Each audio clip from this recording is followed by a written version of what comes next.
IVM.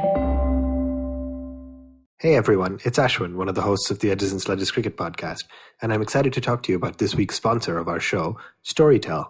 Storytel is an amazing way to get access to audiobooks and ebooks whenever and wherever you want it.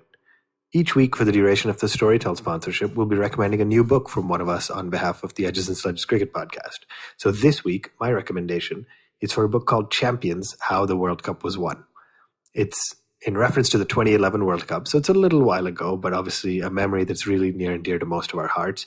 And it chronicles the incredible journey to when Dhoni's men beat Sri Lanka in that nail-biting finish in the 2011 World Cup. So if you're anything like us and like to relive those critical moments, go give this book a listen. It's by Suresh Menon, who's a cricket writer many of us have read articles from for a long time.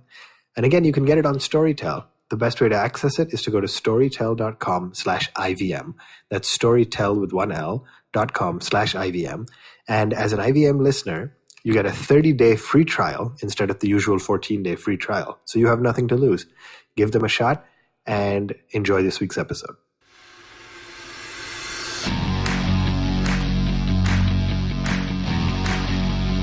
Welcome to episode 78 of the Edges and Sledges Cricket Podcast.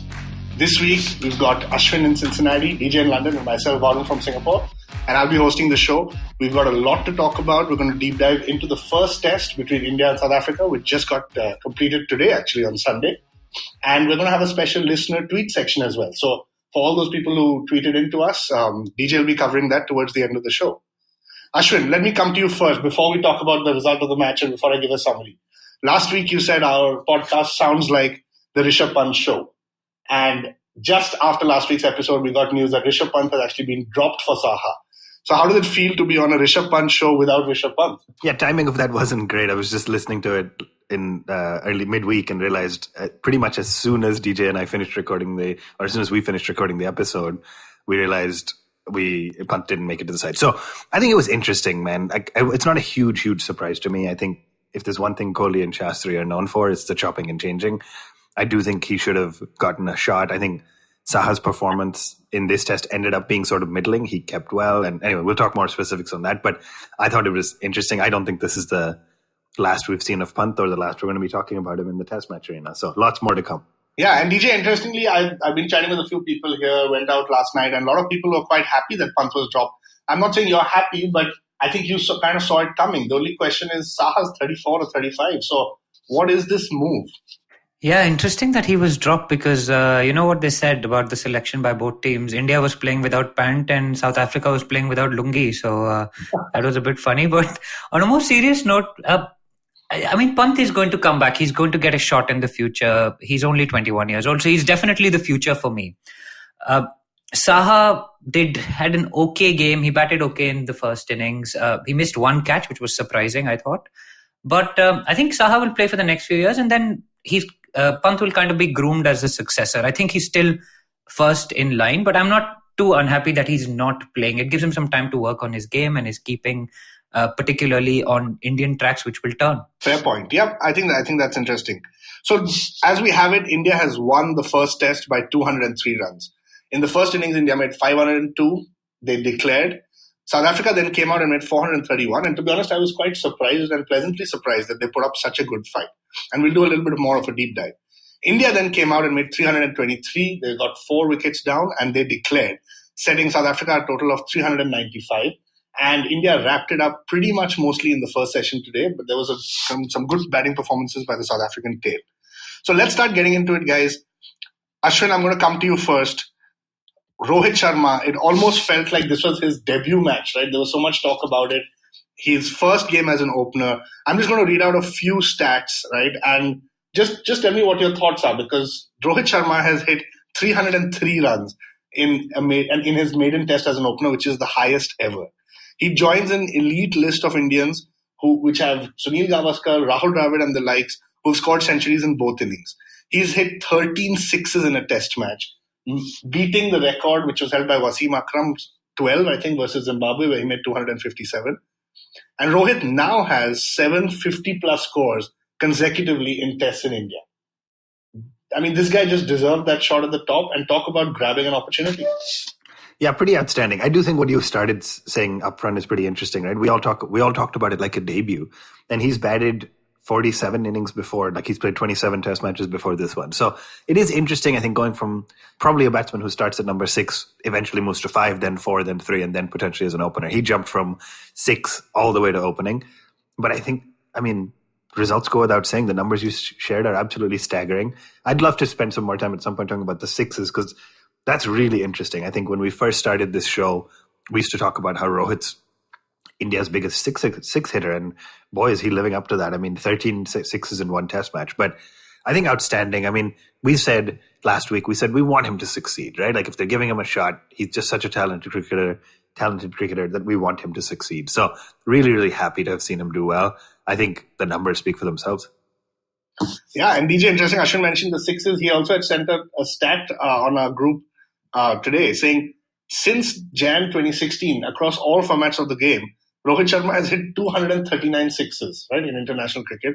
The next best is actually Owen Morgan with 126. There's a huge gap there, and he kind of showed that once he gets set in, he kind of treated it like an ODI game where he kind of just took off once he was set in.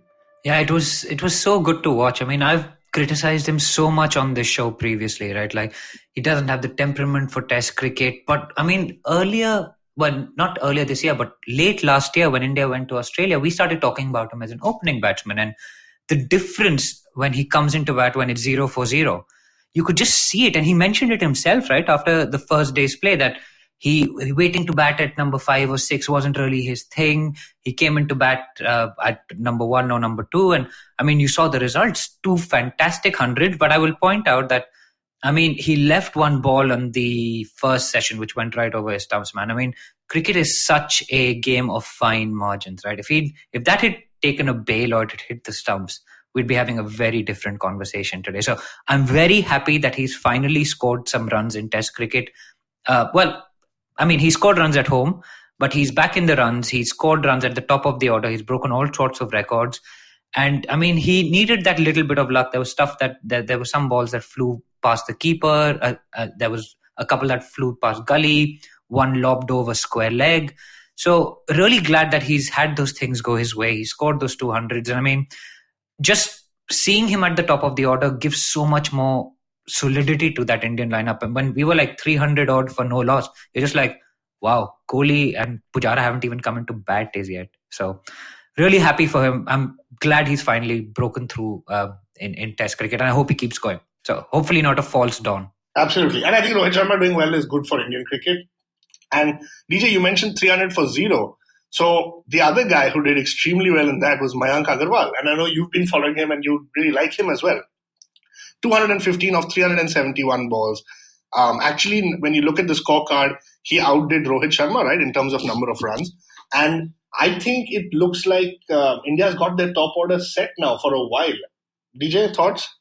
Yeah, Manku's since we saw him in the Boxing Day test, I mean, we've really been big fans of him, right? He just has the temperament and the drive to score those huge runs. Now, he batted beautifully. Rohit obviously took a lot of pressure off him. He had a little bit of luck in the first session as well, as you would. I mean, he had an opening batsman and the ball is new. It's moving around a bit. Rabada and Philander were bowling quite nicely. So he got through that first half an hour, 1 hour, and so did Rohit. And then they just went on and batted fantastically. He used his feet beautifully to the spinners. And that's one of the features of opening batsmen in India. We saw it with Gambhir, right? He also played spinners really well, so he could go on and get those huge scores. So really happy for Mayank to get that big 100. He wasn't satisfied with just 100. He went on and got that big daddy double 100. And I mean, I'm hoping that this is the solution to our opening woes. I've got my fingers crossed. I mean, we've seen this so many times. We thought we had it sorted with KL Rahul. Now Rohit and Mayank. We've got Prithvi Shaw and Shubman Gill waiting in the wings as well. So plenty of options, but let's see if these guys cement their spot. Yeah, and Ashwin, it's interesting, right? I was reading somewhere that I think Dhawan scored a century on debut opening in India in Test. So did KL Rahul. So did Prithvi Shaw. You got Shubman Gill as well. Now what? All these guys just have to wait because it feels like till Rohit Sharma fails overseas multiple times, I think this is pretty much the lineup and the opening slots fixed for us. Yeah, I think so. I mean, look, I think the flip side to that is you're right. Dhawan, Shaw, etc. all did well early on. The flip side to that is my memory is not great, but I don't remember the last time we were 300 for zero. And I certainly don't remember the last time that the openers in a test match got us basically all the way through the innings and the lower order just had to come in and try to score some runs quickly and didn't perform all that well. So for me, that's really interesting, right? So yes, individually, Shaw has had some good performances, etc. And so has Mayank, obviously, Rohit, etc. So as you think about that, I think the openers haven't been that steady for a long time. So for me, Rohit and Mayank, one of them or both will fail. I mean, Mayank didn't score any runs in the second innings, etc. But yes, I think your point is right. Rohit's going to get a chance. He's earned it by his white ball performances. He's earned it by stepping up with the red ball or against the red ball in India. So now we just need to hope and pray that he continues and keeps that consistency up and knows how to handle the swinging seaming ball when he travels abroad, because it's not a lack of ability or talent, it's purely in his mind, and so hopefully he can get the support he needs to make him good. Right, so apart from the openers in the first innings for India, there was not much to write home about. I think Jadeja top scored with 30 not out, and the South African bowling also, I can't help but imagine they must have been very tired after bowling 136 overs. I think the standout performance was Maharaj, and it was surprising for me to see that Rabada didn't get a single wicket, right? Then South Africa came out to bat, and DJ, talk us through this a little bit, right? You've got Dean Elgar, who scored 160. Everyone else was in single digits or double digits, and then Quinton de Kock, 111. So, great performance, but at the top of the order and probably towards the lower middle. But they did quite well to get 431. Yeah, and so you have to remember on the second day when they came out to bat after bowling 136 overs and after the rain delay and stuff on the first day, the Markram went to a beauty from Ashwin. It was just fantastic bowling. And then the other two batsmen as well. One was a night watchman, of course, and they were 39 for 3. And I mean, the demons of 2015 would have been coming back to haunt South Africa. But you have to remember the contribution that Faf du Plessis made, getting a 50, right? He kind of showed the way how to play these spinners. Elgar, who's not known as somebody who smashes the ball around, he actually hit the ball quite a lot in the air. He hit a few sixes. He was quite attacking. He wasn't letting the players settle. And I mean, I thought he batted particularly well. And once we got Faf out and South Africa was 178 for 5, there was still quite a lot of work to be done by the South African batsmen. And we saw what happened. De Kock came out, just saw the ball and hit it. And it was some clean hitting, lovely driving through the offside. And there came a point at which it looked like we'd run out of ideas a little bit. It was Kohli had some defensive fields, although he had 500 on the board, and Ishant was bumping it in, and the ball was flying through slip, and there was quite a lot of frustration going all around. And then Jadeja actually drew the error from Elgar. He'd been sweeping all through, and he finally hit one up in the air, and Pujara, of all people, took a fantastic running, diving, tumbling catch to give Jadeja his 200th wicket, actually, in Test cricket. And that's another record. So, yeah, it was.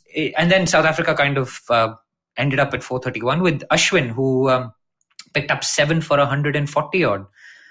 So, interesting innings. I think an innings of two halves almost, with the top order being blown away, and then Elgar and de Kock and du Plessis really putting up a big fight.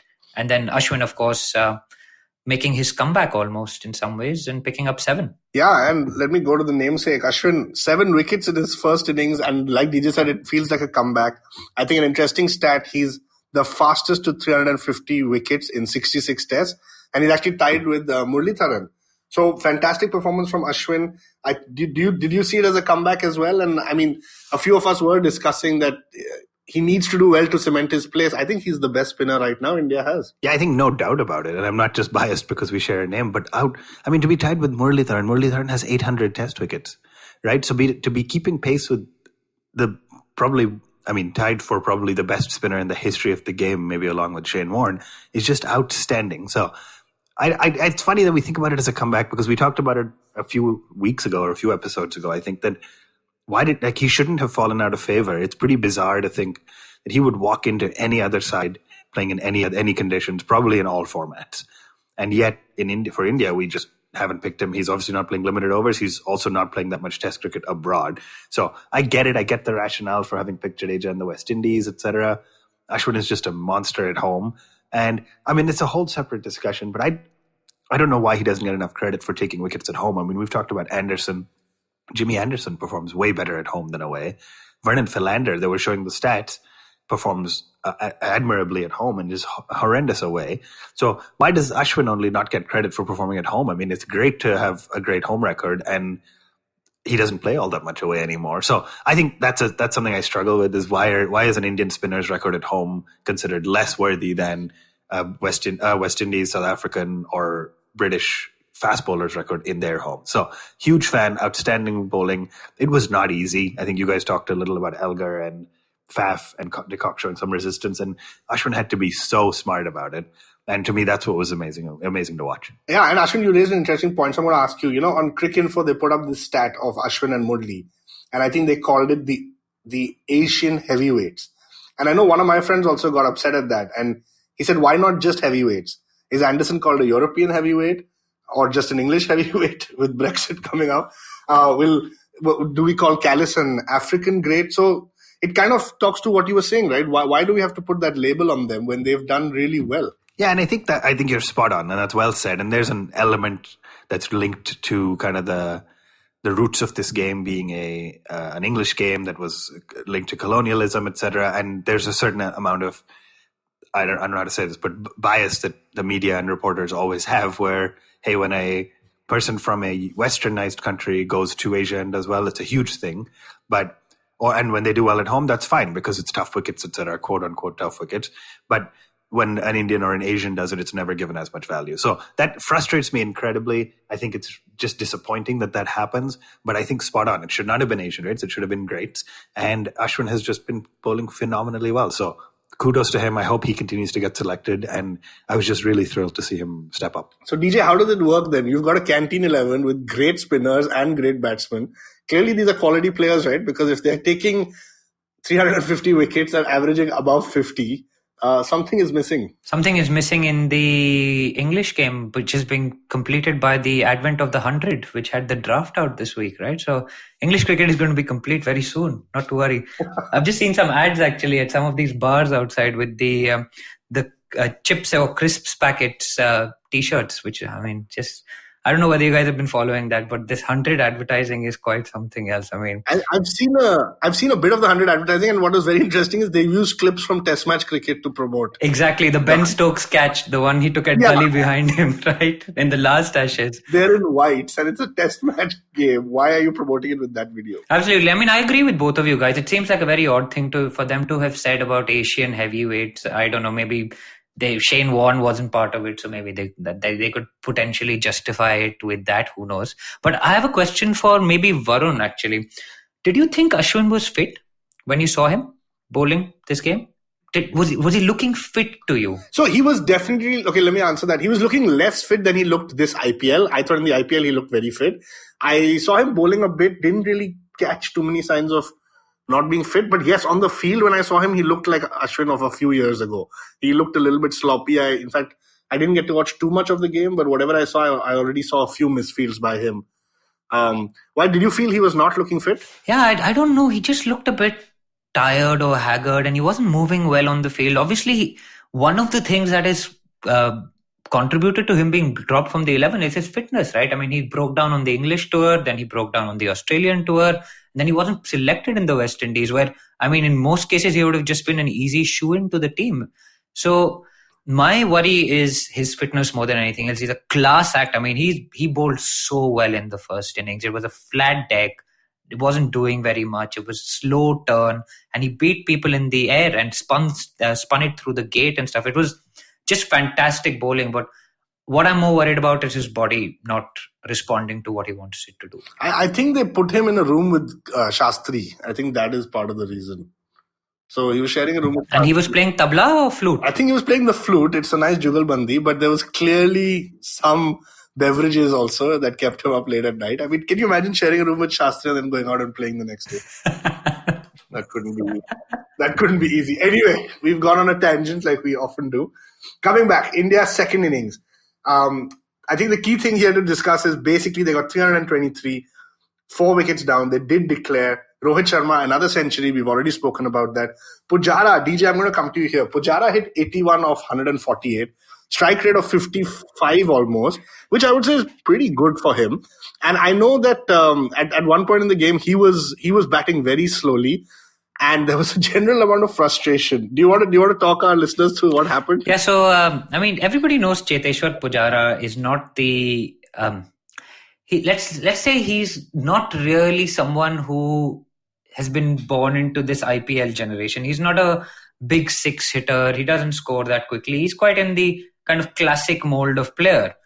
And he came in and India were looking to set a target, right? We'd got a lead of 70 odd and Rohit was hitting runs pretty quickly, but we were scoring at 2.5 runs and over because Pujara had scored 80 of, not 80, he scored 81 eventually, but he scored 8 of 60 odd balls and you're just like, what is this guy doing? And then of course you had there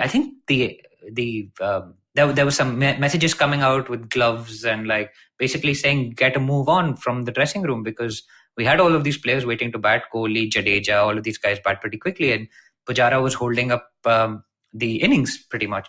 And then he had that incident with Rohit, which was absolutely fantastic, where you could see the frustration coming out in Rohit's voice, where he basically let loose an expletive at Pujara when Pujara turned down a run saying, Pujji Bhaag, and then the expletive, of course. So...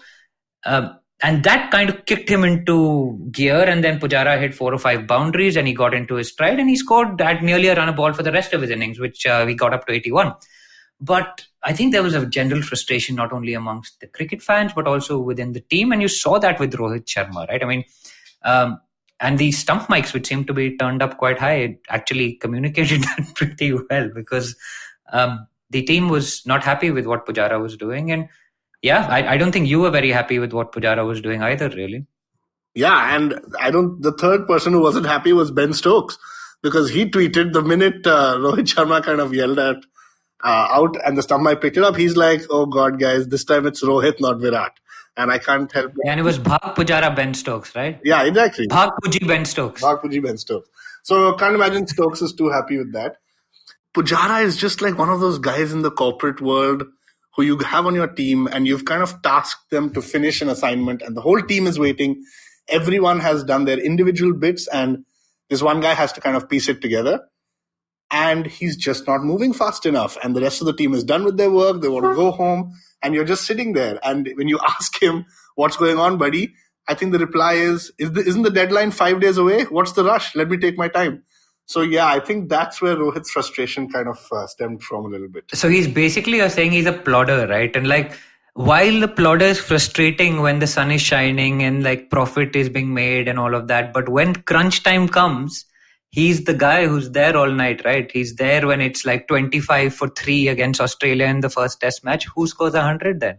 It's Chepeshwar. He's there when you're 25 for 3 and I think that's his value. But when you're 300 for 0 and somebody's looking at the PowerPoint deck and saying the blue should be a little more dark blue, I don't think you need that. You don't need the perfectionist at 300 for 0. But anyway, we love Chepu. He adds a lot of value to not only the corporate world but also to the Indian team. Yeah, but I mean, what's up with these stump mics, boss? Like the last time India played South Africa, there was the Sham Tak Khelenge incident between Kohli and... yeah, that was Murli Vijay. Murli Vijay, right? There was that. That was also against South Africa in the second test match. I can't help but think if Kohli was there this time, it would have been to Pujara. Agar tu sham tak khelega, to main teri. Did you just bleep out yourself? Yeah, that's more fun, right? Yeah, that's absolutely right. But there's also, I mean, what's going on? Recently, we also had Shastri with his Gote Mume chat. So it's just like, what is this? I mean, you really just want to get a recording device into this dressing room, man. I mean, I don't even know what language is being used. That it's just fantastic. And the moment they turn the stump mic up a little bit, you have all of this chat coming out. I mean, in more like jokey stuff, you had like Rohit Sharma asking Harbhajan to come out of the commentary box and bowl on this track. Did you hear that? Yeah, I did actually. That was also pretty awesome. I mean, it's good banter, but you're just like, this is definitely not PG-13 stuff that's going down. But I mean, set Twitter on fire, right? Absolutely. I can't help but think, like you said in the dressing room, that you've probably got Rahane, Pujara, and Ashwin sitting on the side, probably reading Shakespeare. Noise cancelling, earphones on. Yeah, and you're reading Shakespeare, noise cancelling earphones on, and you've got this bunch of other 16, 20 guys just going at it. So, yeah, it'll be a fun dressing room to be a part of. Where do you think like Ishant Sharma falls in all of this? Delhi ka Londa hai? Yeah, Ishant Sharma has to be the Likalonda, has to follow Kohli and Gill, no doubt. Yeah, I agree. Anyway. Yeah, so I think it was, they got 323, they declared. Nobody, I didn't really find any standout bowling performance from the South Africans for that innings. But India did that with a run rate of almost close to 5 at 4.8. So it served the purpose. Jadeja actually was promoted up the order, came in, hit 40. Kohli contributed with a nice 31.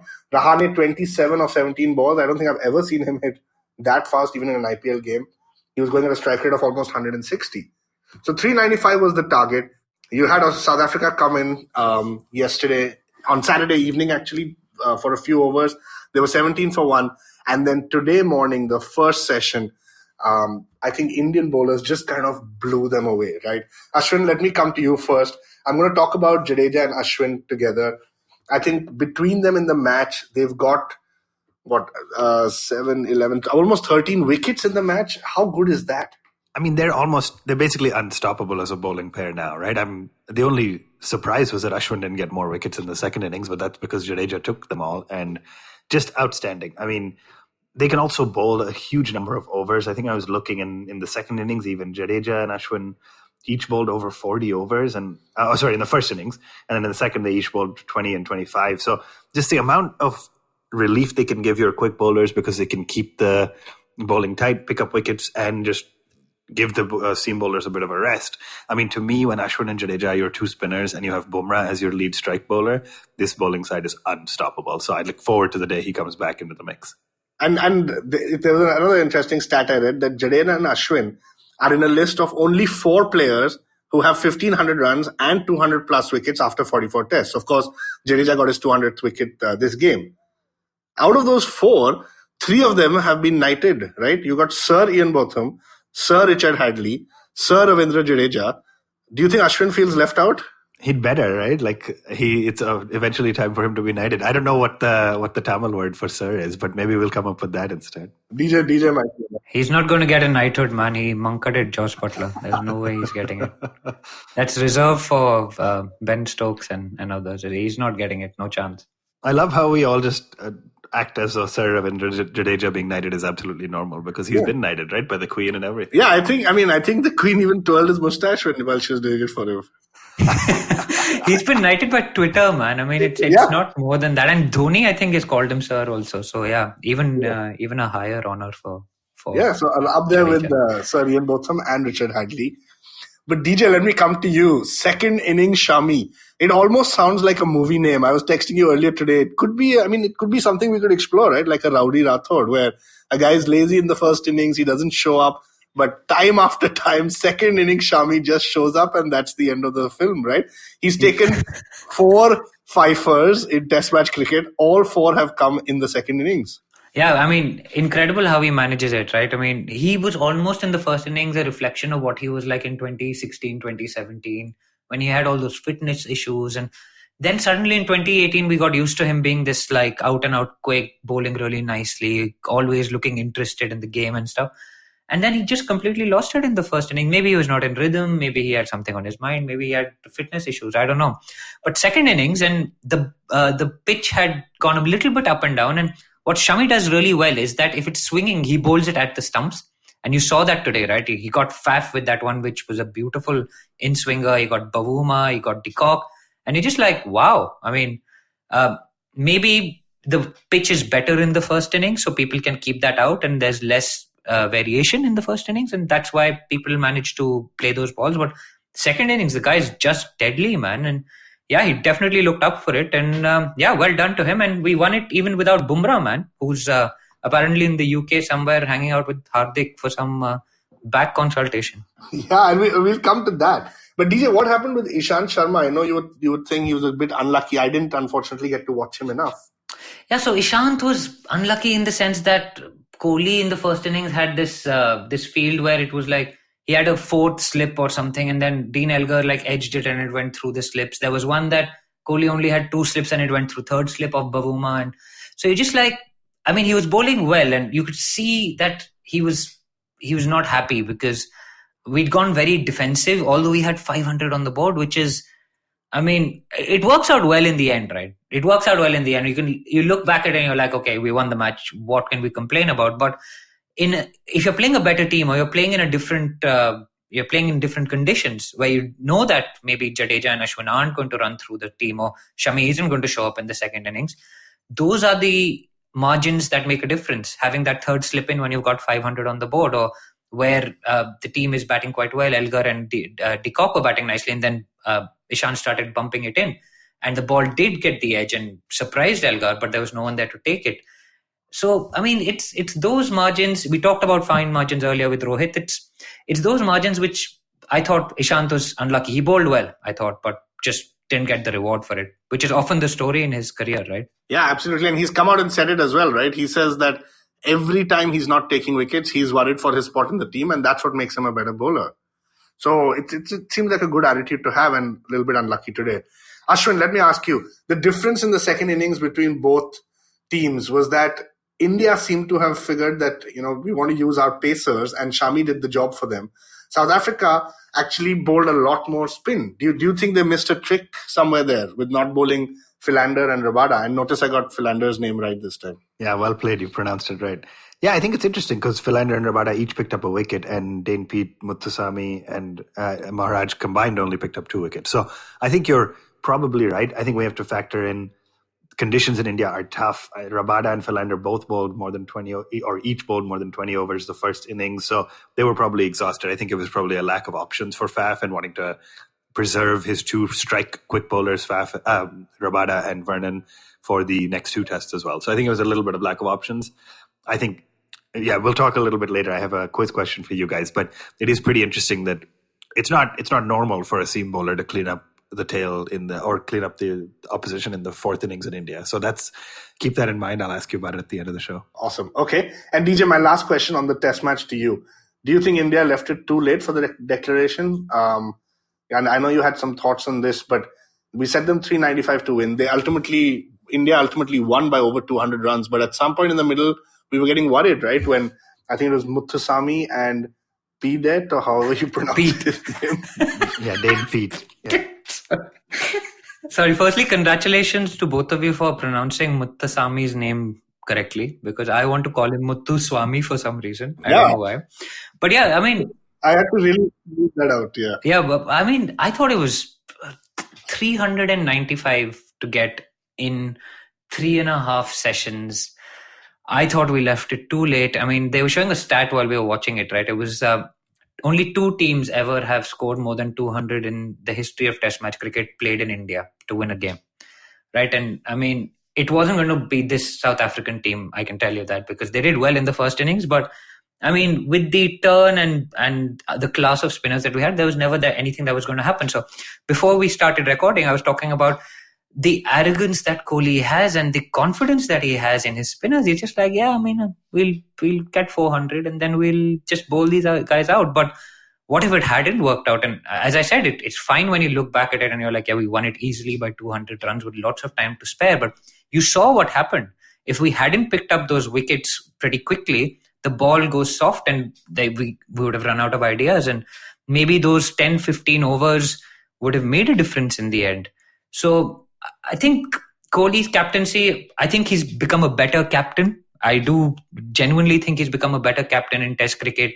We saw it in Australia. We're seeing it now. But I think some of his tactics leave a lot to be desired. There was also the possibility of rain, right? And you've got to remember that. I mean, we had a session lost in the first day, and that's why it was quite impressive that we managed to win this Test match with time to spare. But what if the rain had come in, and it was predicted to come in yesterday when they were setting up the declaration? So Kohli will say, no, we can't take into account the weather conditions and all of that stuff. But I mean, did we really need 390 odd for South Africa? Did we need to set those many runs for them? I don't think so. That's a very good point, DJ. In fact, I completely forgot about the rain threat. In fact, I think before the test match, I was looking and I think every day there was some threat of a little bit of rain. So it completely slipped my mind. But you're right. When you're setting a target, you do need to take rain into consideration.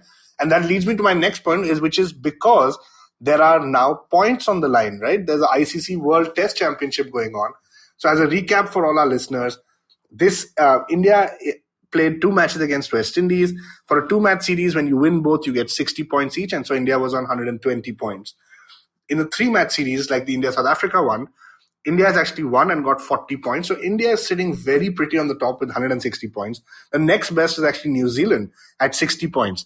Ashwin, when I look at this sort of a table, it just reminds me of all these kind of ICC tournaments where India is doing really well at the start. It's a bit scary, right? Yeah, don't say that. Don't jinx it. I think India has lots of 5-match series to come in the next 2 years. So the number of points we get per game is also going to reduce. We talked about that in a previous show. I think it's great, right? Like you won two tests in the West Indies and one at home. Good start. Let's enjoy it while we have it. Absolutely. So Can I just build one thing on what DJ said really quickly? And I'm not trying to personally go after him, but I think this is exactly the reason why the Indian Test captain is the hardest job in the world. I mean, you've just won by 200 runs. And you have so many people attacking you for, the field positions weren't perfect when Ishant was bowling because maybe Ishant could have taken more wickets. Or, maybe we declared a little too late. I mean, this is a side, I get it. I know the stats about fourth innings, but South Africa made 431 in the first innings. India made 323 with only losing 4 wickets in the second innings. So you have to be able to understand why, having won the match, looking back, saying, 395 was fine. I think we reserve the right to criticize as much as we want when it ends up in a bad result, but I think we need to go a little bit easy on him and on the side in general. They just won an outstanding match against a top quality opposition, and maybe he batted 10 overs too long, but the confidence he had in his fourth innings bowlers paid off. There you have it. DJ, anything to say?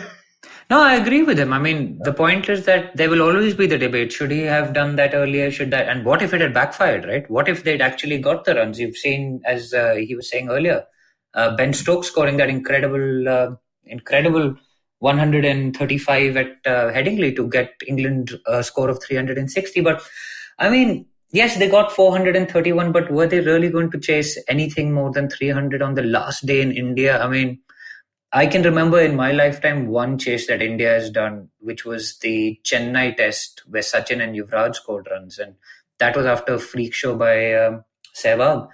So frankly, I mean, you've got to take into account the conditions. And yes, at the end of the day, yes, he won the game. And you can't criticize him for backing his bowlers. He said it's the same thing he did when Karun Nair got 303, saying let them bat on. And then he bowled England out in a day again in Chennai. Right? So, I mean, in hindsight, perfect. I don't disagree with that. Perfect decision, all worked out well. But all I'm saying is that maybe he could have been more positive. And maybe I'm wrong. And he was proved to be right? So can't complain against it. Just putting the point out to the universe. Yeah, I just want to say that I think him saying I back my bowlers to take 10 wickets in 3.5 sessions and succeeding time and time again is being positive. I don't see that as negative. So anyway. Enough about that one. I just think we should cut him some slack sometimes. You sound like a Viratian, not a Rohitian.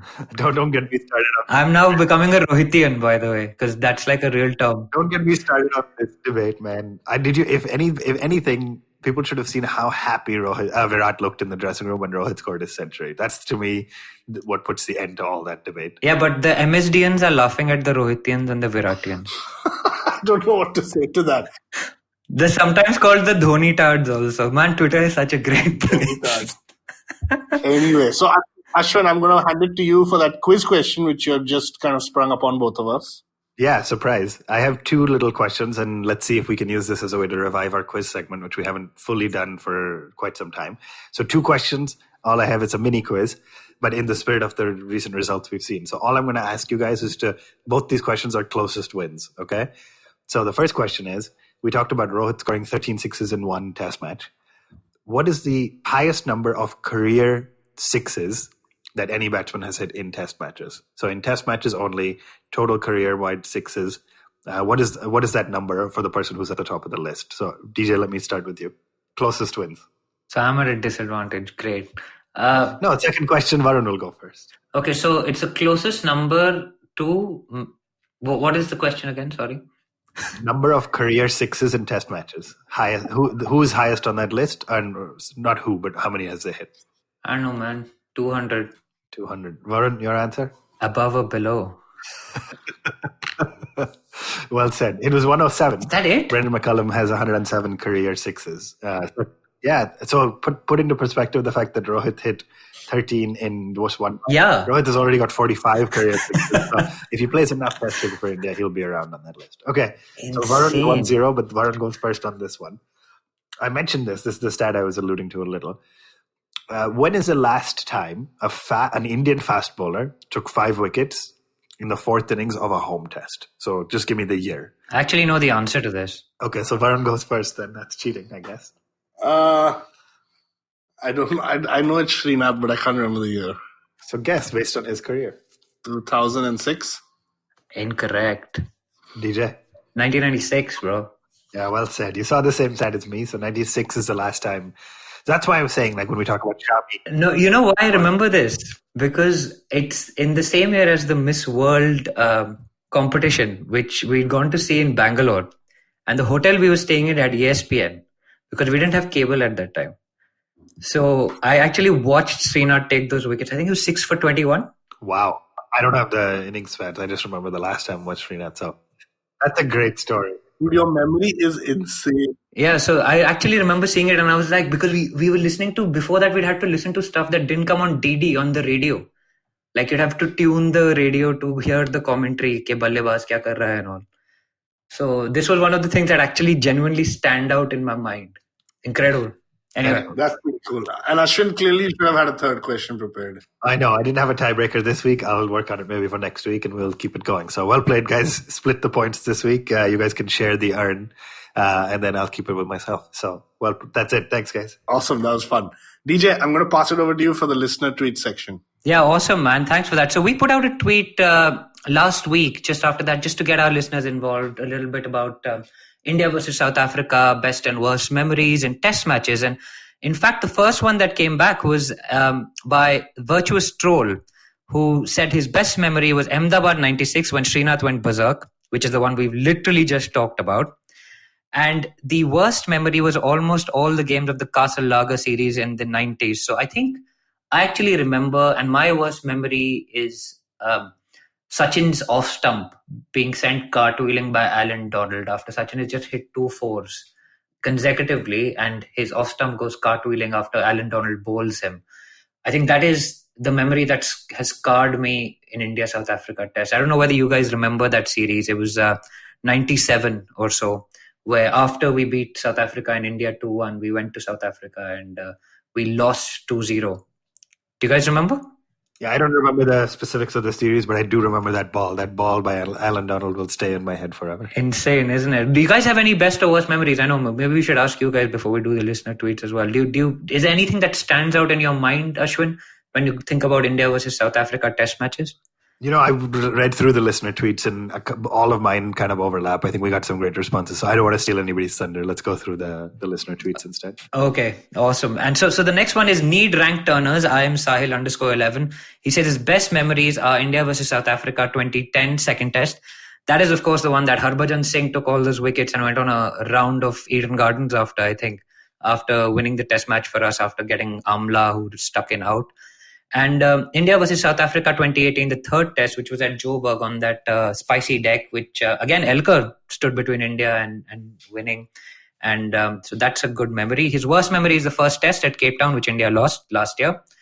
Merin Kumar has the same memory as Need Rank Turners, which is Kolkata 2010, the Harbhajan one. His worst one is Joburg 2013. Now, that's the drawn test match, if I'm not wrong, where AB and Faf both scored hundreds, and Dale Steyn needed to hit a 6 to win Dale Steyn needed to hit 18 or something of the last 3 and decided to go for a draw. So that was interesting. 80, which is Tripat 171, says his worst memory is 76 all out in Ahmedabad 2008. I think that was Dale Steyn, wasn't it, Varun? That took all those wickets against us? I think so. Yeah. I do think so, yeah. Just blasted us out. Shantanu Srivastav says his best was Joburg 2007, Joburg 2018. Now, Joburg 2007 is Sreesanth, I think, taking a bunch of wickets with some beautiful bowling, outswing, in-swing, just people had no clue where it was going. His worst memory, interesting. Kallis delivery, man, DJ. Do you remember that? Was that 2007 or later? I can't remember, but Sreesanth's delivery of Kallis is like etched in my memory. I go back and watch that video sometimes. Yeah, that I think that may have been later, which was 2013, shayad. Where he also then took his bat and did a little dance when he hit Andre Nell for 6. Yeah. Yeah. But that ball to Kallis was amazing. Sreesanth had an incredible run in South Africa, man. He was just unplayable in South Africa. His worst memory, Shantanu says, is the 2001 Port Elizabeth test. Now, that actually I had to ask him what that test was about. Do you guys remember the ball tampering controversy? Mike Dennis. I actually don't. Ashwin? Yeah, I also don't. I have a terrible memory, but remind us. So a bunch of Indian players, including Sachin got banned for tampering with the ball. Do you not remember? We had to play an unofficial test because the BCCI actually said we're going to pull out. Oh, yeah. Of course. That was the first time we were flexing our muscle properly. One of those memories you choose to repress, I guess. Absolutely. And Sehwag got banned for over-appealing, Varun. So you should definitely remember this, man. This was his debut test series. Wow. I can't remember that. That's not good on my part. So we played a unofficial test match in which our opener, I think, scored 50 runs. I've even forgotten what his name was, but he never played another test match after that, poor guy. So pretty amusing. Tyrell Auden writes in saying Sreesanth's match-winning performances and India's maiden test win in South Africa. The worst test match between the two teams was, of course, 2001, the bleep ball tampering test. Sorry about the part in which he swore. Captain on Cricket says Sreesanth dancing was the worst. Klusner firing was the best. Now, Klusner firing, I think, was 8 for 64 in his test match debut at Eden. I think he got 8 for 64, so maybe that's what he's talking about. Anurag Sinha says... I remember Klusner broke Azhar's stumps. I can't remember where. Was it in India or South Africa? But I think Azhar hit him for like 5 fours, and the last ball he got him bowled. Azhar though loved smashing Klusner, man. He loved it. Yeah. In ODIs, in tests, I remember this has happened multiple times of 5 fours and 1 over. Yeah, I don't know. And he would hit him on both sides of the wicket as well. So that was the great part. He would drive him, and the same ball he would flick through mid-wicket. So that was just great. Moving on, Anurag Sinha, best win Kolkata, Bhaji taking the penultimate wicket and running around the stadium. Worst was the first test of the same 2010 series. Eamon Lahiri, India bowled out for 136 in 2010-2011, and best final test, Sreesanth's ball to dismiss Ashwin Prince. We remember the Kallis wicket, but that ball misbehaved. Just the last couple, which I'll just read out. Menang says best Joburg, worst Cape Town. Umesh Yadav, Pant FC. So Varun, is this you running this handle? Pant FC. At life is an elation.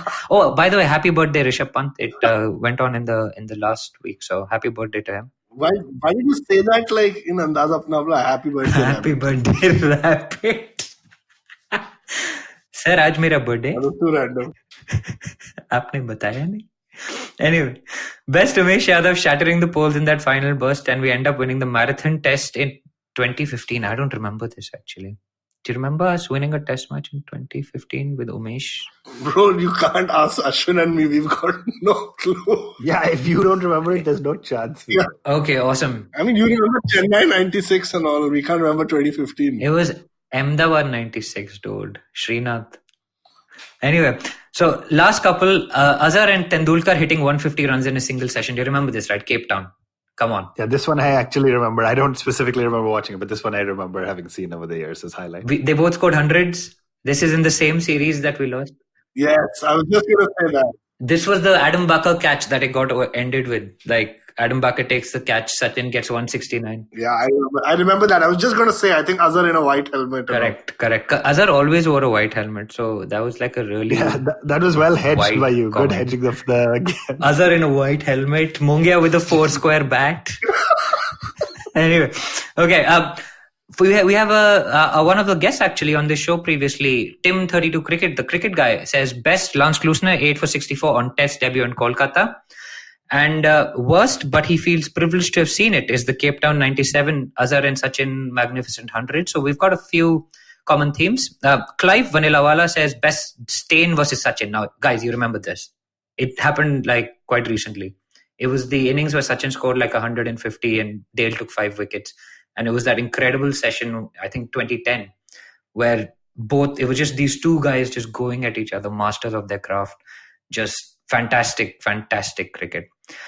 Yeah, actually, Sachin recently said that's one of the spells of bowling he'll never forget. So that was pretty. When Hussain was retiring, that was Sachin's tribute to him. So that was pretty cool. Yeah, awesome. So guys, I'm just going to mention the others because we're now repeating ourselves. So Aditya at Aditya V. Nathan writes in, he talks about Sreesanth and Srinath. Tanmay Joshi says the blockathon from Amla and ABD in Delhi, the Delhi test made it painful. And his best is Andre Nell and Sreesanth's epic battle.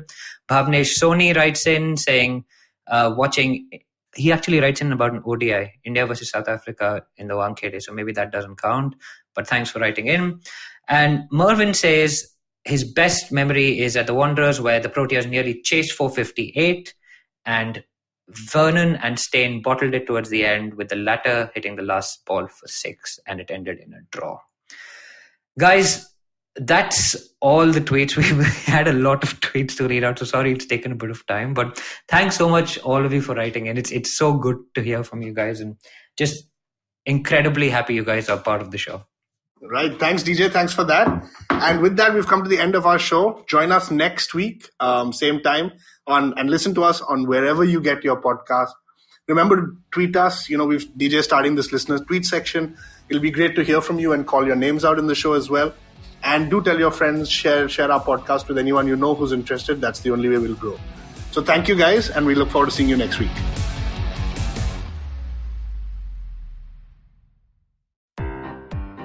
This is the amazing story of something awesome. Once, Chuck decided to start a podcast. And so he did. The end. Okay, that was a crappy story. But I've got some really cool stories over at my new show, The Origin of Things. On this podcast, I look at the stories of how brands came into being and sometimes evolved out of quite unexpected circumstances. And to make it really fun, I reveal the name of the brand and sometimes a category only at the very end. The show is 5 to 7 minutes per episode and perfect for trivia junkies and brand nerds, especially those with short attention spans. New episodes out every Wednesday on IVM Podcasts app or website or any podcast app or site that you happen to prefer. End of story, they lived happily ever after. Look! Up in the internet! It's a meme! No! It's a cat video! No! It's the Geek Fruit Podcast! That's right, we interrupt this riveting broadcast to tell you about our show, The Geek Fruit Podcast, where Tejas, Dinkar and I, Jishnu, talk about everything in pop culture, including DC, Marvel, Star Wars, Netflix, and everything in between. You know how your friends hate it when you ramble about some nerdy crap and you just want somebody to listen to you? Well, sorry, there's nothing we can do about that, but come listen to us ramble and it'll almost be like the real thing. Kind of. Listen to new episodes of the Geek Fruit Podcast every Monday and the Geek Fruit Bulletin every Thursday on iTunes, Google Podcasts, the IVM app, or wherever you listen to podcasts. Happy listening, you nerds.